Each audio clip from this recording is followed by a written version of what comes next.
Bonjour, chers frères et sœurs de l'Église de l'île Jésus. Nous sommes le mercredi 29 juillet et il s'agit de la 8e capsule dans notre survol du livre de l'Ecclésiaste.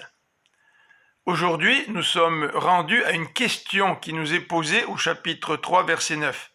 Quel avantage celui qui travaille retire-t-il de la peine qu'il se donne? L'auteur va y répondre en 3 volets, en utilisant 3 verbes. Le premier, au verset 10. J'ai considéré les occupations auxquelles Dieu impose aux hommes de s'appliquer ou même de se fatiguer. Donc l'auteur a pensé, a réfléchi, a pesé à la peine de l'homme dans son travail.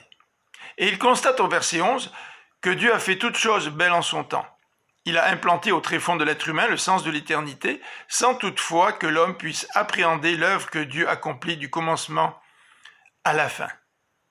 Alors, la difficulté que nous rencontrons dans l'accomplissement de notre travail fait en sorte que nous avons dans notre cœur le sens de l'éternité, sans que nous puissions comprendre pour autant ce que Dieu fait et comment il le fait du commencement à la fin. Le deuxième verbe et le troisième verbe que l'Ecclésiaste utilise pour répondre à cette question, quel avantage celui qui travaille retire-t-il de la peine qu'il se donne? C'est le verbe savoir. Au verset 12, je sais qu'il n'y a rien de bon pour l'homme hormis de se réjouir et de se donner du bon temps durant sa vie. Et aussi que si quelqu'un peut manger et boire et jouir du bonheur au milieu de son dur labeur, c'est un don de Dieu. Oui, le travail est difficile. Oui, je ne comprends pas toujours quel avantage je retire de mon travail. Mais l'Ecclésiaste affirme qu'il y a tout de même la possibilité de prendre du bon temps durant sa vie et que nous pouvons manger et boire et jouir du bonheur, même au milieu des difficultés que procure notre travail.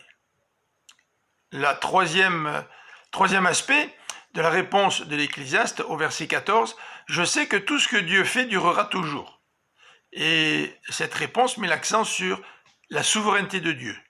Il n'y a rien à y ajouter et rien à en retrancher.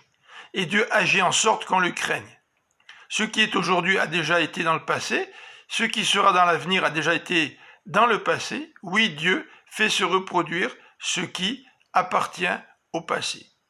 Donc nous voyons que au travers de la plume de l'Ecclésiaste, Dieu est présent. Dieu fait toutes choses belles en son temps.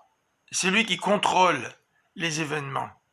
Tout ce que Dieu fait va durer toujours, nous dit le verset 14. Il n'y aura rien à y ajouter, rien à y retrancher.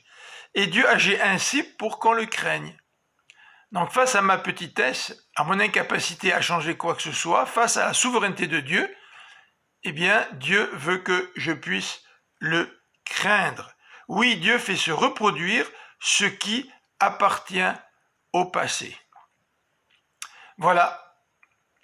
L'Ecclésiaste essaie de répondre à cette question. Quel avantage celui qui travaille retire-t-il de la peine qu'il se donne? Nous allons continuer notre réflexion demain et voir que l'Ecclésiaste a aussi constaté autre chose sous le soleil. Et nous allons toucher la question de l'injustice et de l'iniquité. En attendant, je vous souhaite de passer une belle fin de journée et que Dieu vous bénisse.